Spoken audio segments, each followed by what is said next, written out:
HTML class attribute HTML এর মাধ্যমে web page তৈরি করার জন্য একাধিক এলিমেন্টকে একই ডিজাইন করার ক্ষেত্রে ক্লাস অ্যাট্রিবিউট ব্যবহার করা হয়। একাধিক কাজ একসাথে সম্পন্ন করার ক্ষেত্রে ক্লাস অ্যাট্রিবিউট খুবই গুরুত্বপূর্ণ ভূমিকা রাখে।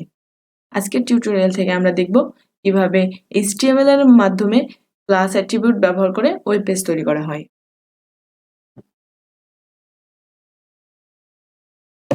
ভিজুয়াল স্টুডিও কোডটি ওপেন করে এখানে একটি বেসিক স্ট্রাকচার তৈরি করে নেবেন। যেহেতু ক্লাস অ্যাট্রিবিউট ইউজ করব সেজন্য আমাদের এখানে একটা ডিভ নিতে হবে। একটা ডিভ নিয়ে নিলাম। আর এর ভিতর আমরা সেট করব ক্লাস। এবার এখানে এমন একটা নাম দিব যে নামে রিলেটেড আমরা বিভিন্ন ধরনের ডকুমেন্ট এখানে প্রদান করব। সাপোজ আমরা যদি এখানে দিই ডেভেলপমেন্ট,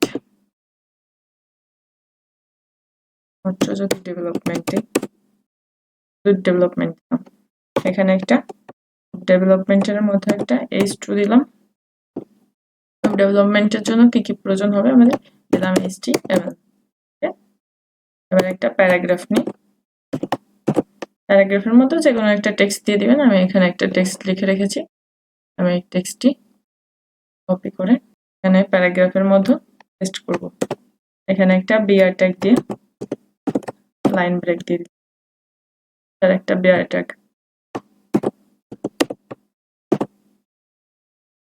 এবার একটা ডিভ নিয়েছি। আমরা বলছি যে ক্লাস অ্যাট্রিবিউটের কাজ হচ্ছে সেম ডিজাইন অনেক জায়গায় করা একসাথে। এবার আরেকটা ডিভ নিই। তাহলে সেম ডিজাইন যেহেতু অনেক জায়গায় করতে হবে এই জন্য আমাদের অনেক জায়গা সিলেক্ট করতে হবে বা অনেক জায়গায় ক্রিয়েট করতে হবে। আরেকটা ডিভ নিলাম। ডিভের ভিতর আবার একটা ক্লাস সেট আপ করে ক্লাসের নেম কিন্তু সব জায়গায় সেম হবে।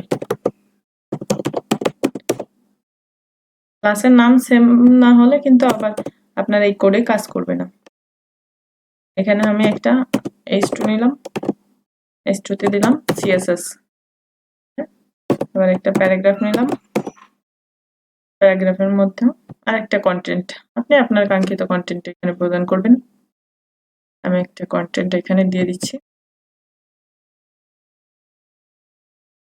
আমি এই কন্টেন্টটা দিচ্ছি শুধুমাত্র আপনাদের বোঝানোর ক্ষেত্রে।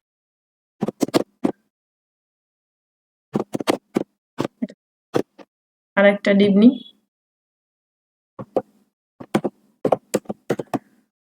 একাধিক ক্ষেত্রে আপনি ডিভ ব্যবহার করতে পারবেন। যখন একই ডিজাইন আপনার বারবার প্রয়োজন হবে আপনি ক্লাস অ্যাট্রিবিউটের মধ্যে এই ডিভগুলো ইউজ করবেন। এখানে দিলাম জেএস। আরেকটা প্যারাগ্রাফ দিলাম।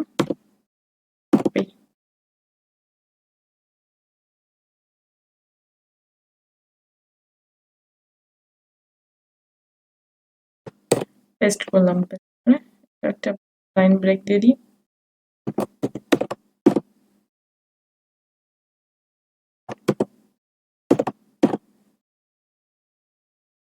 এবার যদি এটাকে সেভ করি, সেভ করে যদি আমরা ব্রাউজারে রান করি তাহলে দেখি কেমন ভাবে আসে।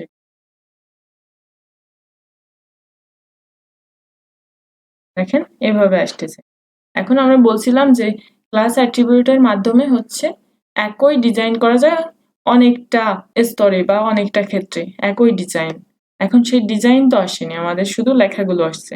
এখন আমরা যে ক্লাস নেমটা নিয়েছে এই ক্লাস নেমের একটা স্টাইল করব। তার জন্য স্টাইলটা করতে হয় কোথায়? হেড সেকশনের মধ্যে। হেড সেকশনের মধ্যে আমরা একটা স্টাইল অ্যাট্রিবিউট স্টাইল ট্যাগ নিয়ে নিলাম। এবার স্টাইল ট্যাগের মধ্যে আমাদের কি করতে হবে, যে আমরা যে ক্লাসের নামটা নিছি ডট সেই নামটা দিতে হবে। দিলাম। এবার একটা সেকেন্ড ব্র্যাকেট। এবার এই সেকেন্ড ব্র্যাকেটের মধ্যে আপনি আপনার যে কোডটা প্রয়োজন, যা কিছু চেঞ্জ করার প্রয়োজন এখান থেকে করতে পারেন। আমরা যদি এখান থেকে ব্যাকগ্রাউন্ড চেঞ্জ করি, ব্যাকগ্রাউন্ড কালার এখান থেকে আপনি যে কোনো একটা সিলেক্ট করে দিতে পারবেন। সাপোজ আমরা এটা দিলাম। এটা দিয়ে যদি আমরা সেভ দিই, সেভ দিয়ে যদি ব্রাউজারে রিফ্রেশ করে দেখে আসি, দেখেন কালার হয়ে গেছে। এখানে এই নিচেরটা কালার না হওয়ার কারণ হচ্ছে দেখেন আমাদের এখানে ডেভেলপমেন্ট এই লেখাটা আমরা ক্লাসটা ডিফাইন করিনি, মানে তাহলে আমাদের অবশ্যই ক্লাসটা ডিফাইন করে দিতে হবে। আমরা যদি সেভ দিই তাহলে দেখবেন যে নিচেরটাও চলে আসে। দেখেন তাহলে ব্যাকগ্রাউন্ড চেঞ্জ করছি, সবগুলোর ব্যাকগ্রাউন্ড চেঞ্জ হয়ে গেছে। আমরা যখন আলাদাভাবে করতে যাইতাম প্রত্যেকটার ভিতরে গিয়ে এই প্যারাগ্রাফের ভিতরে গিয়ে স্টাইল অ্যাট্রিবিউট ইউজ করে এখানে ব্যাকগ্রাউন্ড লিখে কালার সিলেক্ট করে তারপর হচ্ছে এটার ব্যাকগ্রাউন্ড চেঞ্জ করতে হতো, কিন্তু এখানে শুধুমাত্র একটা করেছি, এখান থেকে অটোমেটিক্যালি সবগুলো চেঞ্জ হয়ে গেছে। এবার যদি আমরা টেক্সট কালার চেঞ্জ করি, শুধুমাত্র কালার দিব কি হোয়াইট।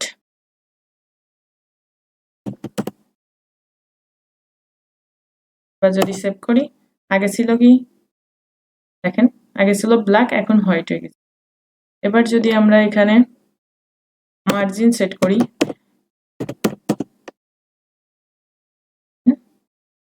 কত দেব 24 পিক্সেল 0 24 পিক্সেল 0। এখানে আপনি আপনার প্রয়োজন অনুযায়ী মার্জিন দিয়ে দিতে পারবেন। যদি আমরা আবার যাই দেখেন মার্জিন নিয়ে নিছে। এবার যদি আমরা প্যাডিং সেট করি, যে এই যে ব্যাকগ্রাউন্ডটা আসছে এই ব্যাকগ্রাউন্ডের লেখার পাশে এই যে যেমন HTML এর এই লেফটে কিন্তু কোনো স্পেস নাই, এই প্যাডিং হচ্ছে এই স্পেসটা তৈরি করবে। আমরা যদি এখানে প্যাডিং নিই,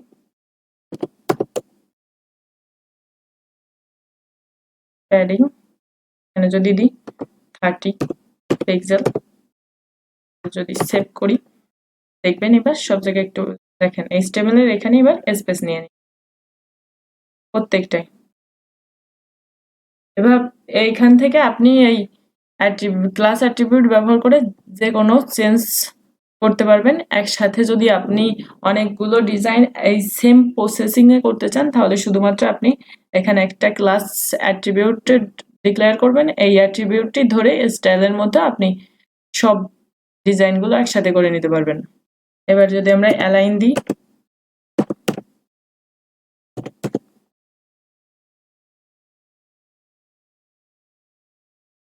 এবার যদি আমরা সেন্টার করে দিই সব লেখাগুলো মাঝখান থেকে শো করবে, মাঝখানে চলে আসছে। এইভাবে আপনি যেমন চান সেভাবে ডিজাইনটা করে নিতে পারবেন শুধুমাত্র ক্লাস অ্যাট্রিবিউট ব্যবহার করে। আশা করি সম্পূর্ণ ভিডিওটি বুঝতে পেরেছেন। যদি বুঝতে কোথাও সমস্যা হয় তাহলে আমাদের অফিসিয়াল ওয়েবসাইটে গিয়ে ভিডিও রিলেটেড যে আর্টিকেলটি আছে সেটি পড়ুন, তাহলে বিষয়টি আরো সহজ হবে। নেক্সট ভিডিওতে আবার দেখা হবে। আপনাকে অসংখ্য ধন্যবাদ উইক মার্কেটিং এর সাথে থাকার জন্য।